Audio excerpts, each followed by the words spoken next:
ஏசுப்பா என்ன சொல்றாரு, நான் வருத்தப்பட்டு பாருன்னு சொன்னது எல்லாருமே என்கிட்ட வாங்க, நான் உனக்கு இடைப்பார்த்தம் தருவேன் அப்படின்னு சொல்றாரு. நீங்க எதெல்லாம் கஷ்டமோ நஷ்டமோ கவலையா கண்ணீரா ஏசுப்பா வாங்க, அவர் உங்களுக்கு இடைப்பார்த்தம் தருவாருன்னு சொல்றாரு.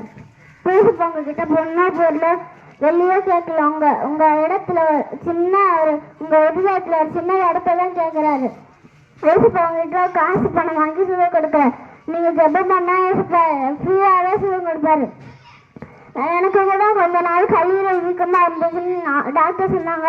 ஆனா நான் ஹாஸ்பிட்டலுக்கு போல ஏசுப்பா கிட்ட மனங்கள் பாடிட்டு ஜாமான ஏசுப்பா இன்னைக்கு உங்க இடத்துல பேச வைக்கிறாரு.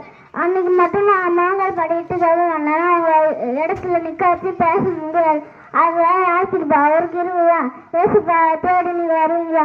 அண்ணா அக்கா மனதுருவங்க, நான் ஏசுப்பா வரவு சீக்கிரமா இருக்குது. ஏசுப்பா கூட நீங்க எல்லாரும் பரலாம் போகலாண்ணா, வாங்கண்ணா, எல்லாரும் மனம் திரும்புங்கண்ணா. ஏசுப்பாங்களை ஆசீர்வதிப்பார். Happy Christmas and happy new year.